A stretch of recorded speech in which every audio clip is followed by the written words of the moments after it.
Dear students, welcome to my English class. Today's topic of discussion is from class 10, a poem, The Snail by William Cooper. About the poet, William Cooper was born on November 26, 1731 at Great Barkhamsted, Hertfordshire, England, and he died on April 25, 1800 at East Dereham, Norfolk. One of the most widely read English poets of his day, whose most characteristic work, as in The Tusk or the melodious short lyric, The Poplar Trees, brought a new directness to 18th century nature poetry. William Cooper was the foremost poet of the generation between Alexander Pope and William Wordsworth. For several decades, he had probably the largest readership of any English poet. From 1782, when his first major volume appeared, to 1837, the year in which Robert Southey completed the monumental life and works of Cooper, more than 100 editions of his poems were published in Britain and almost 50 in America.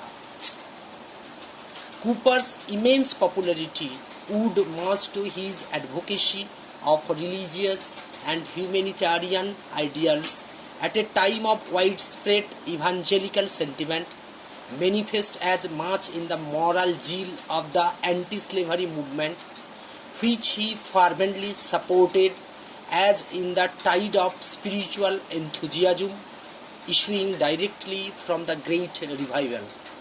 But his importance goes far deeper. Echoing the opinion of many early reviewers, Samuel Taylor Coleridge called him the best modern poet. The present poem, The Snail, is written by William Cooper. Now, let us see what is there in the poem, about the poem. The poem takes us into the private world of a snail, where it is seen to lead a self-sufficient life.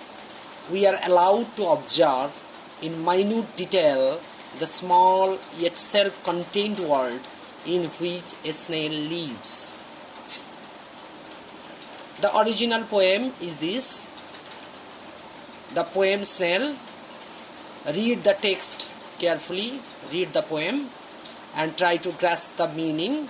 Here is a support for you with the critical words. Imminent means likely to happen soon. Chattels, personal belongings. Sticks, to be fixed with anything. Dwells, leaves. Strings, to reduce. Horns, tentacles. Treasure, wealth, valuable thing. Banquet, celebratory feast or reception. Harm, injury, hurt or damage. Summary of the poem. William Cooper's The Snail focuses on the snail. The snail seems to have grown with his house, i.e. cell, and it easily sticks to itself, to leaf, grass, fruit or wall. On a slight touch, it shrinks and hides in its house for security. This way he also saves itself from other dangers as well. He is a loner and likes to be himself. He leads a life of a hermit ecstatically. The one who tries to seek a snail must be worse than a blind. Critical appreciation of the poem. Like many of the other Augustan poets, William Cooper wrote a number of object studied, short, pithy poems describing an object or scene and then moralizing about it.